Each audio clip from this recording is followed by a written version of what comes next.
sont derrière.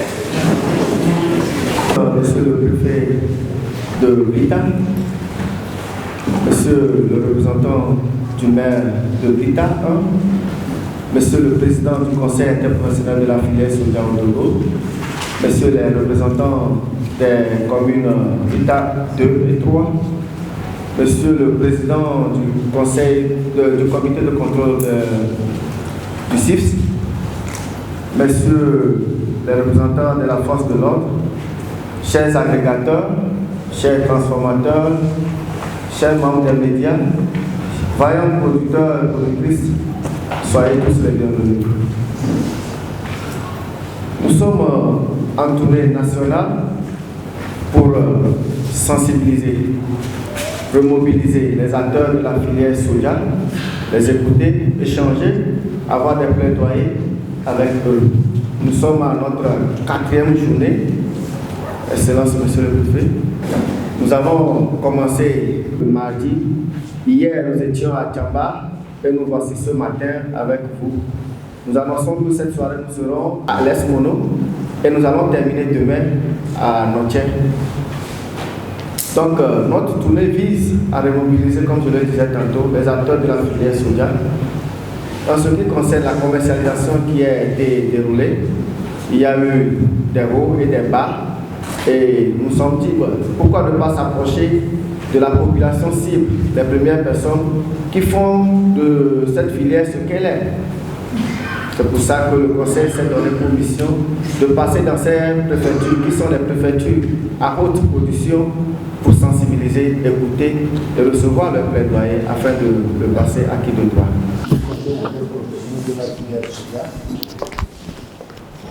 Chers représentants des maires Blita 1 et Blita 2, chers soja-culteurs, je prends la parole ce matin au nom de monsieur le maire qui personnellement voulait être parmi nous mais empêché, m'a demandé de le représenter. Je prends la parole pour souhaiter la cordiale bienvenue à tous les participants à cet atelier de remobilisation et d'écoute des préoccupations des soja-culteurs.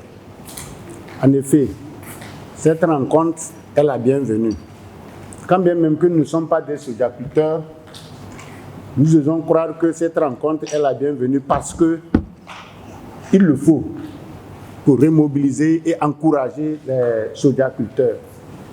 Nous ne sommes pas soja-culteurs, mais nous avons appris qu'il y a encore des milliers de tonnes dans les entrepôts à Lomé. S'il n'y a pas eu une rencontre pareille, est-ce qu'on peut rassurer les soja-culteurs que l'année prochaine ne sera pas comme l'année passée? Chers soja-culteurs, soyez rassurés que si l'année passée n'était pas bonne, nous sommes conscients que cette année sera meilleure. L'État a pris des dispositions pour faire couler aussi bien les stocks passés que ce que vous allez produire. Donc, nous sommes contents d'être avec vous, de vous souhaiter une bonne année, une année pleine de succès. Notre souhait, c'est que cette année soit meilleure en rendement que l'année passée. Donc, je souhaite plein succès à ces travaux. Je vous remercie. Monsieur le maire de la commune de Blita 1, représenté à cette cérémonie par monsieur l'adjoint, monsieur le président du conseil interprofessionnel de la filière soja au Togo, monsieur le vice-président des transformateurs du produit soja au Togo, et messieurs les représentants des maires des communes de Blita 2 et 3, mesdames et messieurs les directeurs préfectoraux et chefs services, vénérés chefs traditionnels, mesdames et messieurs les producteurs du produit soja, mesdames et messieurs des médias, messieurs les représentants des forces de défense et de sécurité, distingués invités en vos rangs, titres et grades respectifs, Mesdames et messieurs, je suis tout heureux d'être associé à la présente rencontre qui s'inscrit dans le cadre de la remobilisation et de l'écoute des acteurs de la filière soja au Togo. Et avant de poursuivre dans mes propos, je voudrais souhaiter la cordiale bienvenue à l'équipe du président du Conseil interprofessionnel de la filière soja, lui et les membres de sa délégation. Vous souhaitez la cordiale bienvenue dans la préfecture de Blita et tout spécifiquement dans cette salle. Donc, en se restant sur le principe que l'année prochaine sera la meilleure, il vaut mieux que cette année, on retourne encore à la culture du soja. C'est clair? Je vous remercie.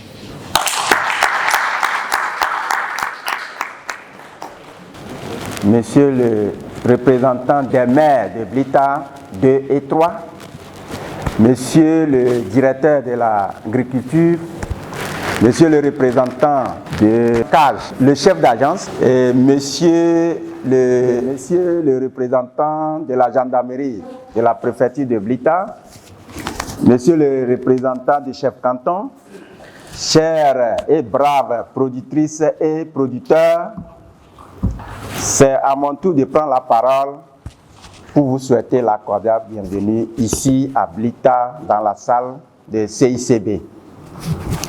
Et si vous êtes ici, je pense que vous avez un intérêt pour l'agriculture en général et pour la filière soja en particulier. Et comme le disait le secrétaire tout de suite, Monsieur le préfet, Messieurs les représentants du maire ont déjà tout dit. D'abord, ils ont pu situer le problème et les conséquences que ce problème-là a, et ont commencé d'ailleurs à lancer l'appel pour que nous ne baissons plus les bras. Donc, je m'en vais maintenant vous dire ce qui a été les causes de cette mévente. Je ne vais plus dire ce que Monsieur le préfet et le représentant du maire ont déjà dit. Parce qu'ils ont clairement situé le problème, ils ont clairement donné les conséquences. Donc, pour les causes, vous n'êtes pas sans savoir que, d'abord, la filière soja n'est qu'une jeune filière. L'interprofession soja est mise sur les ponts baptismaux le 30 mars 2018. Nous ne sommes qu'une très jeune interprofession. Mais malgré tout, nous avons fait des prouesses. Les meilleures prouesses des interprofessions, c'est nous.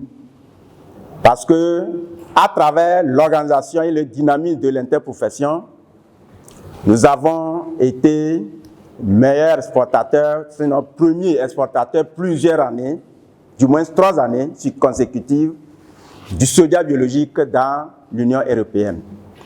Ça, c'est ce que je peux dire que nous avons eu comme prestige lorsque la filière soja est mise en place. Au-delà de ça, à partir de la mise en place de l'interprofession, la production du soja aussi a augmenté d'année en année. Avant 2018, je dirais 2015, on a moins de 40 000 tonnes de soja produits au Togo. Mais au jour d'aujourd'hui, nous avoisinons les 300 000 tonnes. Ça a été le travail que vous avez toujours fait à la base et qui aujourd'hui fait la fierté du Togo.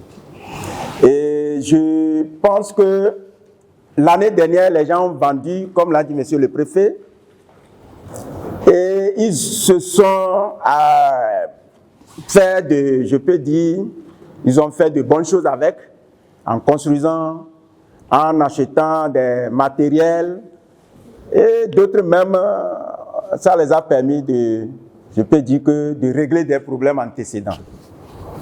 Cette année, on espérait encore que ça soit la même chose, mais malheureusement, certaines causes ont fait que là où on avait ciblé, on n'a pas pu atteindre. Quelles sont ces causes-là? Vous n'êtes pas sans savoir que dans l'organisation de notre filière, nous avons, à l'entame de la commercialisation, de lancer ce que nous appelons campagne de commercialisation. Et pour lancer cette campagne, il y a un communiqué du gouvernement qui nous balise le chemin. Mais cette année, on a eu des difficultés à telle enseigne que le lancement a été tardif. Vous allez voir que nous lançons souvent en octobre. Mais cette année, c'est en novembre que nous avons lancé la campagne. Et aussitôt lancé la campagne, l'interprofession a une organisation et à travers cette organisation, on délivre à tous les agrégateurs, à tous les commerçants, un papier que nous appelons agrément. Que ce soit commerçant ou exportateur, il est sujet à ce papier-là qu'il doit obtenir, qui lui donne la voie pour aller acheter ou bien pour venir acheter auprès de vous les producteurs, acheminer ça à le mettre sur les commerçants et le vendre là-bas, ou acheminer ça au-delà de nos frontières s'il est exportateur. Ces agréments, aussitôt qu'on lance en octobre, on les fait sortir aussi. Mais cette année, nous avons eu des difficultés, ce qui a fait que les premiers agréments ne sortaient qu'en décembre, fin décembre, début janvier. Et les conséquences que ces deux activités actions qu'on devait mener pour faire avancer la filière, les conséquences, c'est que les agrégateurs sont bloqués à un niveau donné. Je m'explique. Quand l'agrégateur a son agrément, il l'amène à la banque et la banque lui donne des sous pour qu'il vienne acheter le soja des producteurs. Lorsqu'il a l'agrément, ça lui permet de signer les contrats à l'extérieur, que ce soit le ou bien à l'extérieur, et ça lui permet d'acheminer facilement le soja qui sont venus collecter auprès de vous. Donc, comme cette année, le lancement a été tardif, les contrats des agrégateurs, les anciens contrats ont été résiliés. Les nouveaux contrats signés ne le sont plus plutôt. Pourquoi? Parce que ces blancs-là, vous les connaissez très bien, eux, ils marchent sur les contrats et ils marchent sur le temps aussi. Octobre, je dois signer les contrats et après avoir lancé la campagne. On ne lance pas la campagne autrement, je ne signe plus de contrat. Eux, ils sont très, toc là-dessus. Donc, étant tel, ces acheteurs étrangers ont cherché d'autres pays pour y aller. Donc, c'est la première cause qui a fait qu'il n'y a plus l'affluence qu'il y avait l'année dernière au niveau de l'achat. Maintenant, lorsque les agréments aussi sont sortis tardivement, les banques, les microfinances se sont dit, eh bien, si je donne l'argent à celui-là en janvier, est-ce qu'il peut me rembourser? Parce que janvier, là, c'est mars, et que février, et puis début mars, c'est fini. La campagne est clôturée. Donc, les banques et les microfinances aussi ont été très, très réticentes à libérer les lignes de crédit qu'ils avaient prévues pour les acheteurs et les exportateurs. Automatiquement, ces acheteurs-là n'ont plus les ressources et ils étaient très rares sur le terrain. Ça, c'était les premières causes. Les deuxièmes causes, c'est par rapport monsieur le préfet l'a déjà dit, c'est les prix à l'international. Les prix ont drastiquement baissé à telle enseigne que les quelques agrégateurs qui ont encore des ressources pour pouvoir acheter, aller vendre, se sont confrontés à ces prix qui étaient très minables. Or, déjà, lorsqu'on a lancé en novembre, les gens achetaient le soja déjà à 300, 325, 350. Or, là-bas, avec ce prix, ils ne pouvaient plus amener ça à l'étranger, ce qui faisait qu'ils ne pouvaient plus acheter notre soja. Et l'autre paramètre extérieur qui est venu empirer notre situation, comme vous le savez très bien, celui qui excelle, celui qui réussit a toujours des convoiteurs derrière lui. comme je venais de le dire tantôt, la jeune interprofession de soja a vraiment fait des exploits, à tel enseigne que d'autres pays disent, mais quel est ce petit pays qui fait des exploits et que nous ne pouvons pas faire? Et c'est là, le Nigeria, la Chine, tout cela ont commencé par dire, mais nous allons détrôner le Togo au niveau de sa première place d'exportateur de soja bio à l'extérieur. Et c'est ainsi que la Chine a massivement produit l'année dernière. Et quand nous on piétinait ici pour lancer la campagne, pour sortir les agréments, eh bien, eux, ils ont déversé d'énormes quantités sur les marchés internationaux. Maintenant, empêchant, nous autres, même si on a une petite quantité à amener là-bas, on n'est plus compétitifs. Vous connaissez la Chine. S'il dit, il va faire quelque chose, il le fait. Donc, toutes ces conditions, bien ces paramètres réunis, ont fait que cette année, le prix que nous avons fixé de commun accord, en fait, quand nous entamons la campagne de commercialisation, les trois familles, c'est-à-dire les producteurs, regroupés au sein de la Fédération nationale des coopératives de producteurs de soja, les transformateurs regroupés au sein de l'Association togolaise des transformateurs de soja, et les commerçants exportateurs qui sont dans l'ANSES, Association nationale des commerçants exportateurs de soja. Donc les trois familles se retrouvent et cette année, nous nous sommes dit qu'il faut aller lancer la campagne. C'est après avoir lancé la campagne à Kara que nous nous sommes dit, ce n'est pas Kara seulement qui produit, il faut aller dans les préfectures de grande production et c'est ce qui nous amène aujourd'hui à Blita. Je m'en vais féliciter les braves et les braves producteurs et productrices de la préfecture de Blita qui ne ménagent aucun effort pour que la production du soja aille de l'avant. Parce qu'il y a beaucoup d'agrégateurs qui sont ici, une quinzaine ou bien une vingtaine, et à chaque fois, ils ne se lassent pas de trouver la graine parce que vous cultivez assez. Donc, je vous remercie pour ce travail impeccable que vous faites et qui fait de la préfecture de Blita une préfecture agricole, mais qui se voit très très loin. La preuve, le mois d'août, il y aura une foire internationale qui va valoriser nos produits et je pense qu'à cette foire, le soja serait au rendez-vous. Donc, je vous félicite encore une fois, merci. Et nous allons faire des stratégies pour que cette filière soit celle qui va porter définitivement toute la population togolaise sous ses bras parce que, grâce à elle, les producteurs ont leur revenu amélioré. Donc, encore une fois, je vous remercie beaucoup. S'il y a des inquiétudes, des questionnements que vous posez, nous sommes... le plan des agréments. J'aimerais savoir à qui la faute par rapport à ce retard. Nos produits restent toujours dans les magasins. Nous avons plus de 37 tonnes dans le magasin qui n'est pas encore pris. Qu'est-ce qu'ils vont faire de ce stock pour nous? Bon, on peut conserver le soja pour attendre le prix meilleur. Et nos enfants à l'école, notre santé, qu'en pensez-vous de nous? Ma question c'est que au moment où nous on souffrait de livrer notre soja, nous avons constaté que le soja du Bénin arrivait en grande masse, des titans, chaque jour. Bon, on ne sait pas si l'interprofession était au courant de l'arrivée de ce soja ou pas. S'ils étaient au courant, quelles sont les causes? Dans vos clauses, c'est permis. C'est les discussions entre l'autorité et l'interprofession pour mettre en place une stratégie de conversion des acteurs vers la transformation qui est vraiment la cause de ce retard de lancement. On a pris l'initiative d'inviter plutôt tous ces producteurs qui ont encore la graine en stock de le vendre au prix du marché.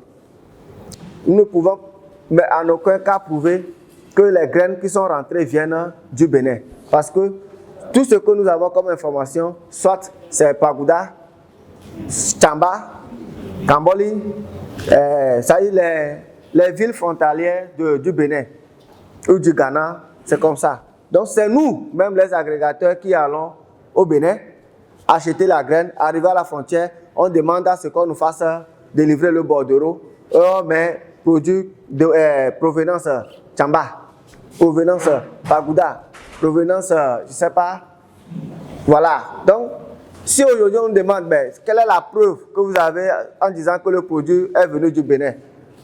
Avec notre instrument, nous ne pouvons rien prouver à l'autorité. Donc, vos produits, puisque les années passées, ou bien qu'est-ce qui se passe si on n'arrive pas à prendre les semences? La première des choses, ça dépend de nos chers producteurs. Parce que les semences que nous avons employées les années passées, ils n'ont pas réglé avec cette histoire de prix. Les gens ont contrôlé, ils n'ont pas payé. En réalité, c'est parce que nous avons refusé de ne plus leur vendre les semences à crédit qui fait que les stocks la traînent encore sous les bras de nos chers producteurs de semences. Parce que les années passées ou bien les années qui ont déjà passé, nous allons auprès des banques, nous faisons des crédits, de très grands crédits que nous faisons pour acheter les semences là et leur redonner à crédit. Mais à la fin de la saison, il y a beaucoup que je connais ici. Nous sommes ensemble, nous sommes en famille. Il y a beaucoup que je connais ici qui prétendent être des bons producteurs, mais quand on va fouiller dans nos archives là, ils nous doivent beaucoup d'argent. Maintenant, on va encore aller prendre du crédit agricole, acheter les semences, venir leur donner et augmenter leur crédit. Sinon, les 32 tonnes dont nos amis de Blita, la ferme semencière de Blita, c'est la première fois que vous produisez comme ça et ça reste. Non, des années ils produisent, mais on prend tout. Pourquoi ça traîne encore? Ça veut dire que nos chers producteurs, ils doivent revenir sur leurs pieds et reconquérir cette confiance de base que nous avons au début. Sinon, ce ne sont pas les techniciens qui manquent. Il y en a, nous avons des techniciens d'essai qui nous payons, qui vont sur le terrain pour le travail. Mais à la fin d'année, il suffit que quelqu'un tombe du ciel, bien de nulle part, pour dire, même si le soja, le prix que nous achetons, ce n'est pas qu'on diminue même ça, c'est un faux problème. On n'a jamais diminué le prix du kilo, quoi que ce soit. Si le prix est à 300, on le prend à 300. Mais c'est le Superman qui tombe du ciel et qui dit, moi je vais ajouter un 10 francs. Et vous allez voir que la physionomie de producteur change. Celui qui te dit qu'il va te livrer 5 tonnes, il te donne 5 sacs. Pour commencer par inventer les maladies qui n'existent pas, les sorciers qui ont marché dans son champ. Non, je vous dis, c'est des histoires. C'est des histoires. Ce sont des histoires. Non, il y a des paniers de la production jusqu'aux récoltes. Maintenant, lorsqu'on arrive maintenant pour chercher le produit, on ne trouve que 5 sacs. Et la raison, c'est que les gens sont venus marcher dans le champ là, la nuit là. Lui, il a tapé son soja, c'est 5 sacs qu'il a trouvé.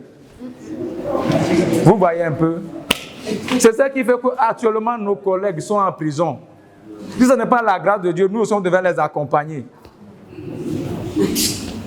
Ce n'est pas bien. Blita, je sais qu'il y a des braves, des gens qui sont courageux, qui tiennent dans la production de soja. Il suffit que la confiance la revienne et les stocks qui traînent 32 tonnes net, ce n'est rien.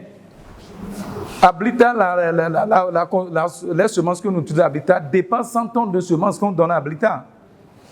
Pourquoi les 32 tonnes vont traîner encore? On attend PIA. Nous avons refusé de prendre les semences chez PIA parce que PIA ne nous donne pas ça gratuitement.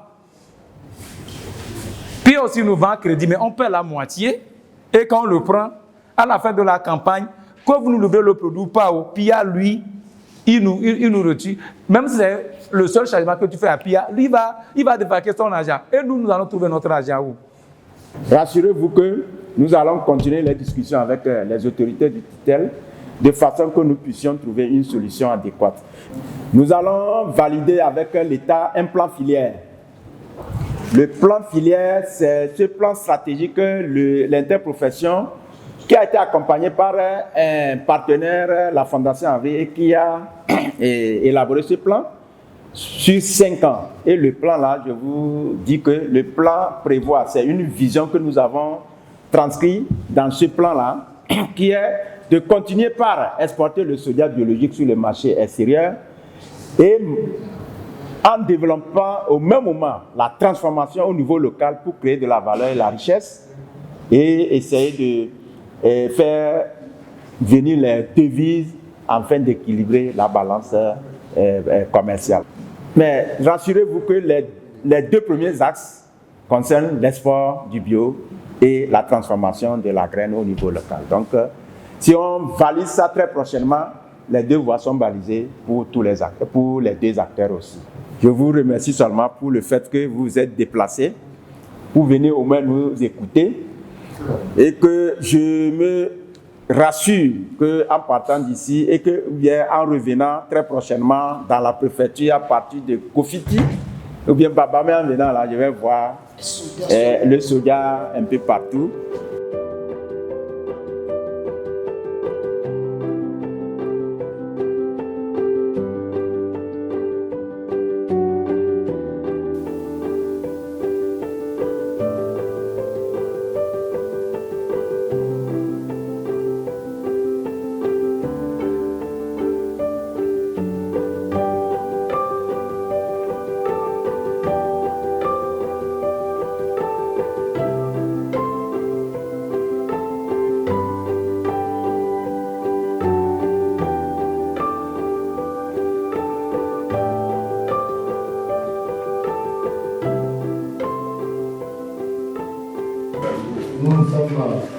Nous avons un regard sur la campagne.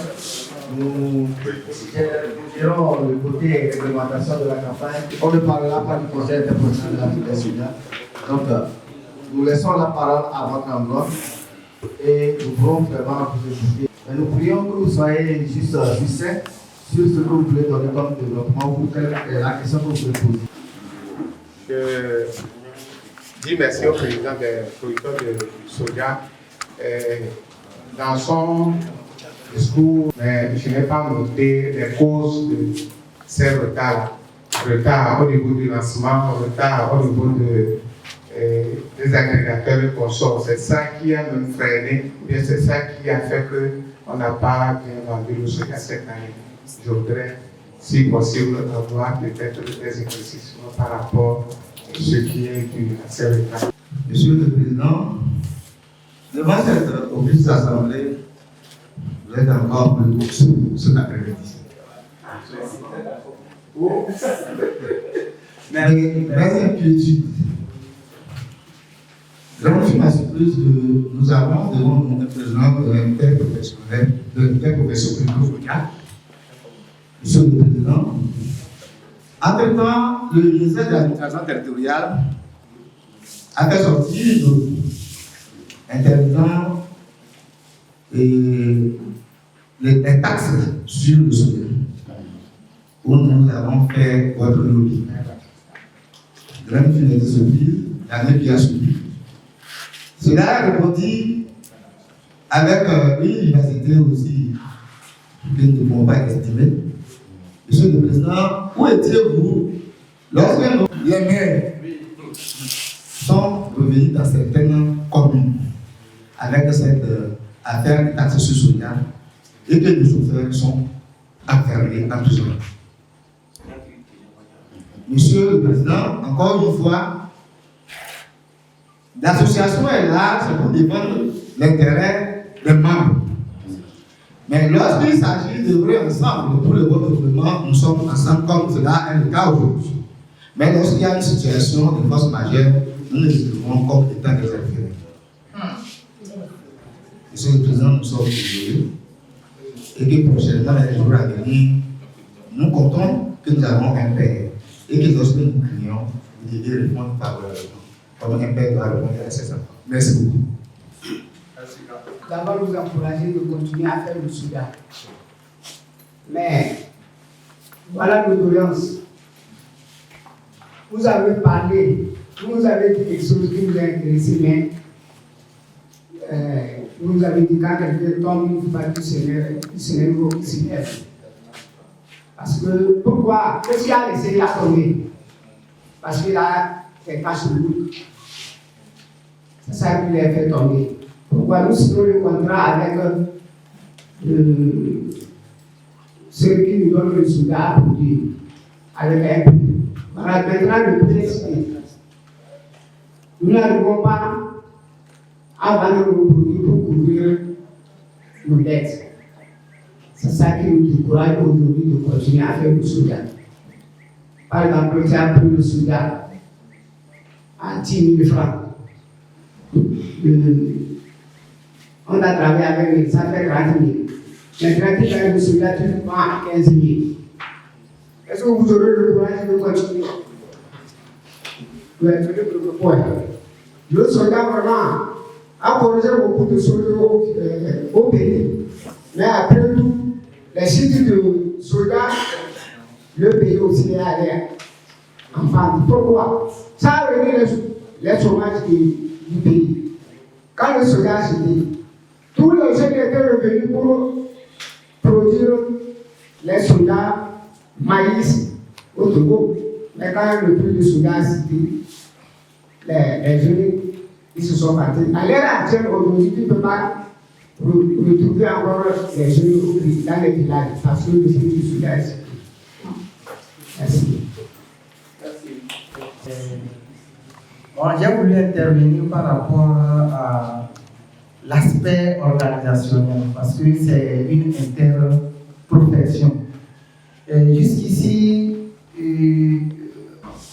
moi je croyais qu'on devait avoir les représentants de tous les professionnels du domaine, que ce soit les producteurs, les commerçants ou agrégateurs, les transformateurs, ainsi de suite.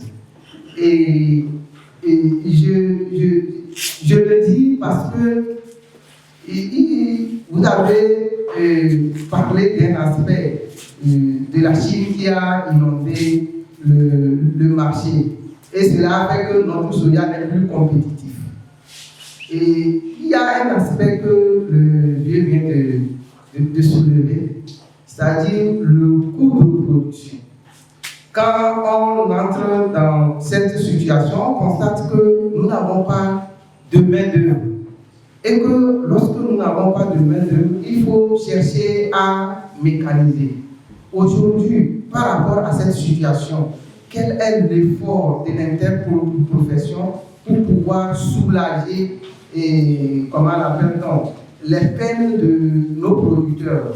Parce que tout ce qu'on dit dépend d'eux. S'ils ne produisent pas, les autres professionnels n'existent pas. Donc, moi, c'est mon inquiétude par rapport à cet aspect. Merci. Que nous pouvons continuer le code de soja dans nos villages respectifs. Donc, ça vous trompez. Le but aussi nous a fait jeter nos produits au cette année. C'est seulement les vivants prennent leur produit qui va à 215 à l'ONU. Quand tout ce que nous achetons le soja ici, c'est 215. Donc, il faut voir, nous faire tous. Parce que nous ne pouvons pas aller au débat.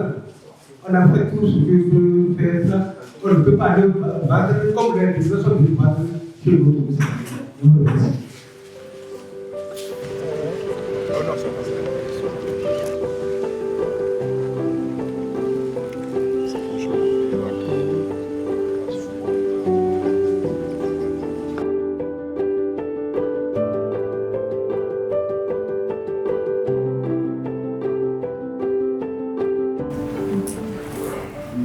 Les acteurs de la filière soja, soyez les bienvenus dans cette salle des conférences de l'hôtel Faustine qui nous accueille en cette matinée pour ce travail de cette séance de travail. Et nous allons planter le décor. La raison, c'est la même, et avec une photo de famille pour permettre, si ils le veulent, aux autorités de se retirer à laquelle nous sommes venus, c'est-à-dire le travail en bonne et due forme. Monsieur le secrétaire général, représentant le préfet de Haro, messieurs les maires et représentants des maires des communes Haro 2, 3 et 4, messieurs les représentants des services techniques déconcentrés de l'État, vénérés chefs traditionnels, messieurs les membres du conseil interprofessionnel de la filière soja, Mesdames et messieurs, producteurs et transformateurs de soja, mesdames et messieurs, chers invités, en vos rangs et grades, tout protocole respecté. Recevez par ma voix les chaleureuses salutations et les mots de bienvenue de Monsieur le maire de la commune Haro 1 à cette rencontre de mobilisation et remobilisation des acteurs de la filière soja sur le territoire communal Haro 1. Monsieur le maire aurait bien voulu être lui-même des vôtres à cette rencontre, mais empêché par des obligations tout aussi importantes. Il m'a donc fait l'insigne honneur de le représenter à cette rencontre. Mesdames et messieurs, chers invités, la filière soja est actuellement l'une des filières agricoles porteuses avec un très fort potentiel de développement. Il est très prisé sur le marché national comme international en raison de ses atouts sur le plan sécurité alimentaire, tant au niveau de ses qualités intrinsèques que sur les apports protéiniques. Sur le plan économique, l'apport de la filière du soja au potentiel économique de notre pays n'est pas négligeable. C'est en toute conscience de ces atouts que la crise de la filière liée aux aléas climatiques et bien d'autres facteurs nous interpelle tous. C'est pourquoi, en appui aux efforts du gouvernement togolais en matière de promotion du secteur agricole, dont la politique est de permettre aux exploitants de la filière de vivre des revenus issus de la production, de la transformation et de la commercialisation des produits agricoles, cette rencontre s'avère nécessaire afin de mutualiser les efforts pour améliorer les rendements prochains. Qu'il me soit permis, mesdames et messieurs, de vous transmettre les félicitations de Monsieur le maire à tous les acteurs de la filière soja pour votre dévouement et votre bataille au développement de cette filière. Tout en souhaitant que cette rencontre nous aide à trouver des issues favorables et satisfaisantes pour chaque acteur impliqué dans la filière soja, j'aimerais souhaiter à tous et à tous une bonne séance de travail. Au nom de Monsieur le maire de la commune Haro 1, je vous remercie. Merci. Mesdames et messieurs, c'est sur donc ces mots que je voudrais, au nom du préfet de Haro, déclarer ouverte la rencontre de mobilisation des acteurs de la filière soja avec toute la conviction de réussite. Je vous remercie. Je vais vous expliquer la production du coton.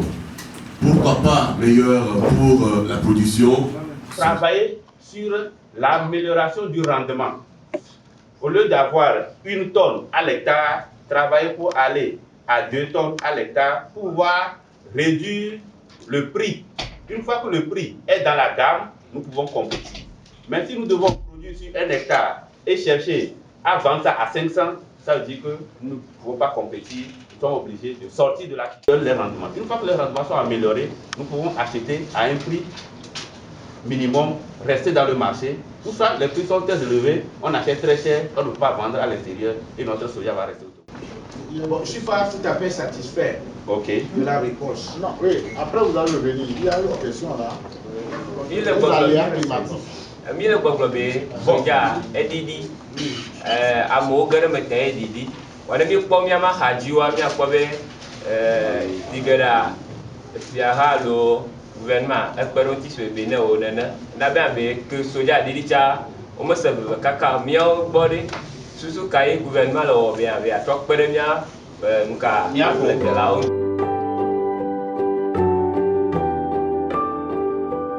Le CIFS Togo, c'est le conseil interprofessionnel de la filière soja au Togo. Ce conseil est mis en place le 30 mars 2018. Il est composé de 3 familles. La famille des producteurs, qui se regroupe au sein de la Fédération nationale des coopératives de producteurs de soja. La famille des transformateurs, dont les membres sont regroupés au sein de ATTS, Association togolaise pour la transformation du soja au Togo. et la famille des commerçants exportateurs qui sont au sein de l'ANSES, Association nationale des commerçants exportateurs de soja au Togo.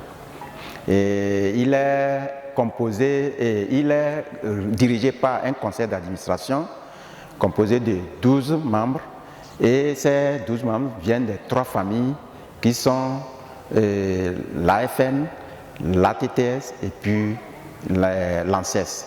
Donc les 12 sont représentés 4 par famille. Au-delà du conseil d'administration, nous avons le comité technique qui est la cellule technique, le bras technique de notre interprofession qui quotidiennement travaille pour réaliser les activités de ces consorts. Le message, c'est d'aller produire, parce que nous avons fait un constat, après une campagne de commercialisation pas trop bonne, eh bien, nous avons fait un constat, celui qui fait état de démobilisation et de découragement de tous les acteurs de la filière. Alors, nous nous sommes dit, faut-il rester bras croisés pour que la filière tombe? Non. Parce qu'aujourd'hui, l'État même fait la promotion de cette filière, je l'ai dit tantôt dans la salle, elle est devenue une filière stratégique et très porteuse pour l'État. À telle enseigne que l'État même a fait venir les partenaires pour créer la plateforme d'Adéticopé sur laquelle il y a 2 unités de transformation de soja. Mais alors si on laisse tomber la production, naturellement, cette unité ou bien ces 2 unités-là n'auront plus la matière première et ne va plus fonctionner. Alors l'État aurait investi inutilement. Il y a aussi des acteurs qui sont dans la transformation et dont les unités ne vont plus trouver la matière première. Au-delà de ça, ceux qui sont dans la commercialisation aussi, si on laisse tomber, c'est des acteurs clés qui ont créé de l'emploi, qui ont créé de la richesse depuis des années. Et au vu de ça, si on laisse la production de semences, de soja, vous allez voir que la filière tombe et les acteurs ne peuvent plus continuer par vivre. Le prix Borchamp était fixé à 300. Et comme les contrats n'étaient pas signés, les nouveaux contrats ne sont pas signés, les anciens sont résiliés, les microfinances n'ont pas pu donner le crédit aux commerçants, les banques n'ont pas pu donner aussi assez de crédit pour les exportateurs. Automatiquement, l'engouement sur le terrain a diminué. Les prix sont bons, moyennement bons, mais pour acheter c'est difficile. Donc c'est ce qui a sous-tendu qu'il y a encore les quantités sous les bras des producteurs. Si nous avons pris notre bâton de pèlerin pour passer dans les préfectures de grande production, c'est que nous savons que l'année qui vient serait une année meilleure. Meilleure parce qu'on ne tombe pas pour dire que les difficultés qu'on a continueront pas perdurer. Si on a manqué, cette année, Dieu fera que l'année qui vient, nous allons obtenir ce que nous voulons. Et par conséquent, nous nous activons à motiver les gens et à tirer conséquence de ce qui s'est passé. Les causes qui ont freiné la commercialisation, tout cela, ce sont des obstacles que nous allons enlever et que nous allons avoir une bonne commercialisation, j'en suis convaincu.